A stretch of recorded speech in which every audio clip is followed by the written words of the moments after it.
This webcast talks about how to solve some problems with spring force. So in our first problem, we have a spring that's attached to the left side of a 3 kilogram block. I'm just going to do a small sketch here to get my bearings. So the spring is attached to the left side of the block, and of course the spring would have to be attached, to a wall. Okay, it says that the block is on a table and it's giving us a coefficient of friction.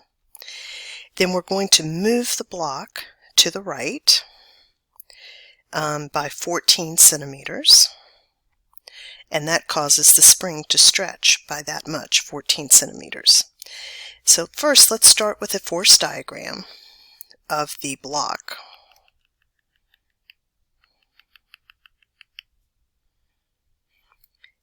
Okay, so I know that the weight of the block, let's see, it's 3 kilograms, so 3 times 9.8 is 29.4 newtons. And let's see, we want to create a diagram immediately after the block is released. So since the spring is being stretched to the right, there will be a spring force pulling back to the left.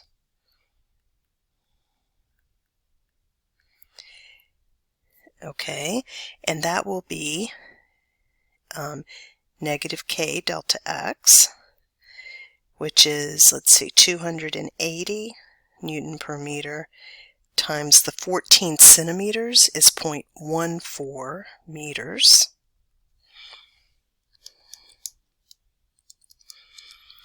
So that will be 39.2 newtons. Now, the negative just informs me that the spring is pulling back in the opposite direction from the way that the spring was stretched. In a force diagram, I never put a negative sign on the forces. The arrow shows the direction of the force.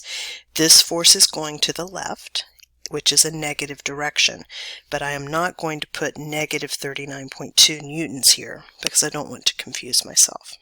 Okay. Since the spring is trying to make the block slide to the left, the friction force will oppose that motion, and so we will have friction being exerted on the block by the table that will point to the right. And the friction force is going to be the coefficient of friction times the normal force. Let's see here. There's nothing here that tells me that the normal force will be different than the force of gravity. So the normal force being exerted on the block by the table will balance the force of gravity, and so it will also be 29.4 newtons. So my friction force will be 0.6 times that 29.4,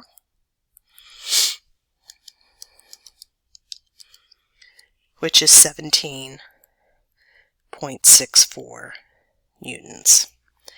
Okay, the normal force and the force of gravity are balancing each other. Okay, so we're looking for the block's initial acceleration. Well, the net force in the horizontal direction will be the friction force minus the spring force.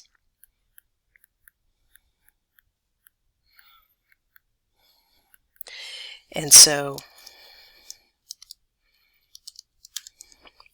it's going to be negative 21.56 newtons. The negative means that there's more force to the left than there is to the right. The acceleration is equal to that net force divided by the mass of the block. And let's see, it was a 3 kilogram block.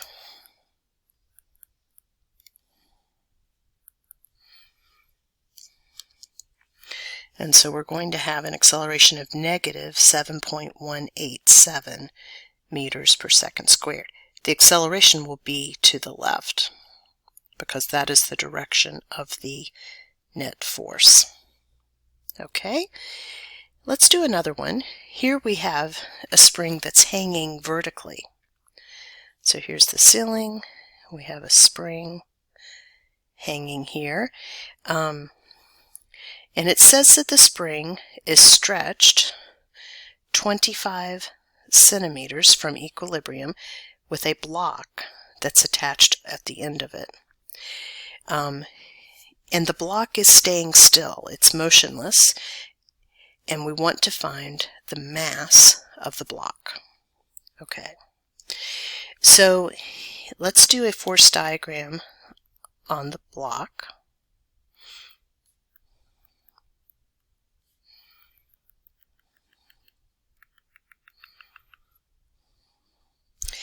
I won't be able to calculate yet the force of gravity on the block since I don't know its mass. But I know that gravitational force is being balanced by the spring force.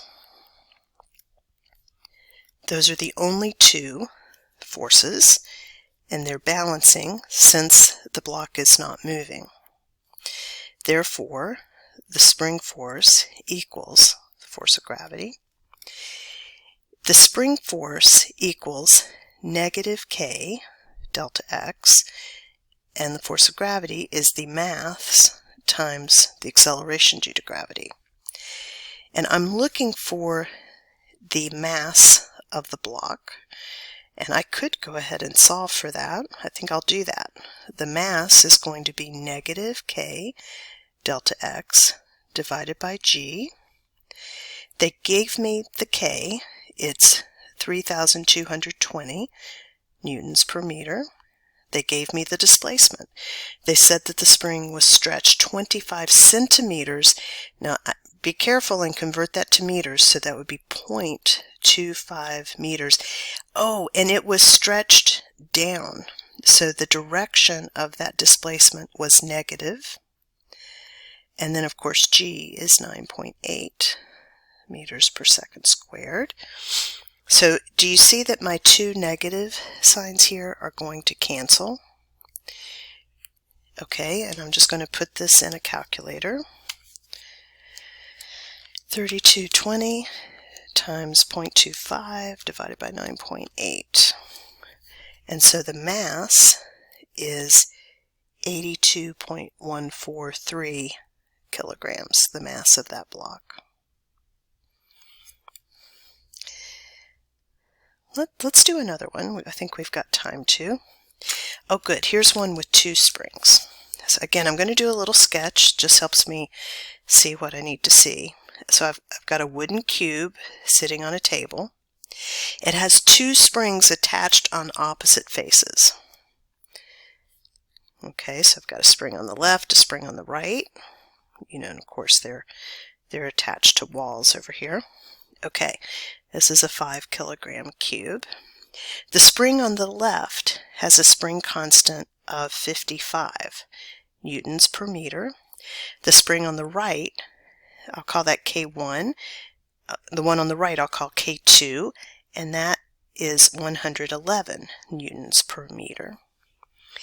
Both springs are initially in their equilibrium positions, but then the block gets moved. It was here at 0, and then it gets moved to the left by 10 centimeters. So the displacement is negative 0.1 meters.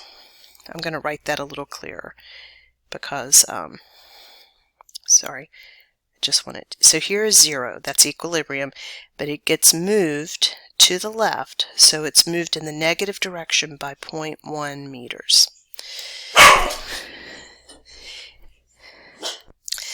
Okay, so now that we have this picture, let's look at the forces acting on the block. Okay, so the gravitational force on the block is 5 times 9.8, or 49 newtons. And in this particular situation, right, it's not moving vertically, and there's no incline or other reason that the normal force would be different. So the normal force being exerted on the block by the table is also 49 newtons. And we are going to have two spring forces. Oh, one thing, it is a frictionless table, so I don't have to worry about the friction as it slides on the table. But there are two springs. So let's take the spring 1 first. That's the one on the left.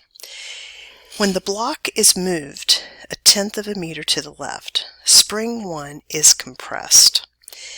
It pushes back in the opposite direction. So spring 1 is pushing to the right. So here is the spring force on the block due to spring 1.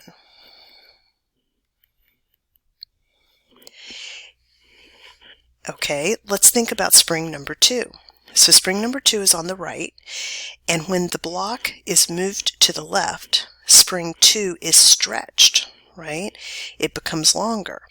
But it wants to go back to its equilibrium position, and so it also pulls back to the right. It's trying to restore itself. So both of these spring forces on the block happen to point in the same direction. Okay, and there is no friction force. Okay, let's see, these are balancing each other. And so we're trying to find the resulting net force on the block. Well, the net force is definitely going to be to the right, right? Because there's nothing, there is no force pointing to the left that is balancing these two spring forces.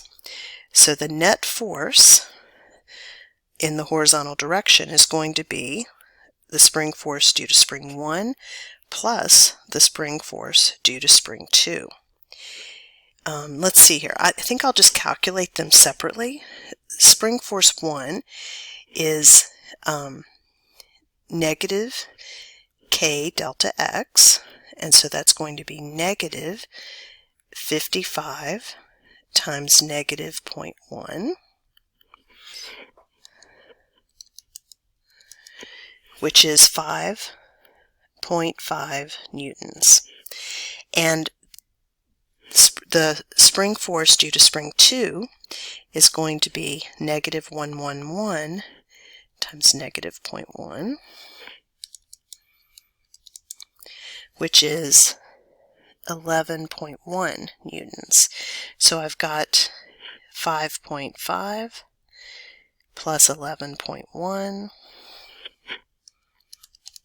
is 16.6 newtons to the right. That is the net force on the block. And so what is the initial acceleration? Acceleration is net force divided by mass.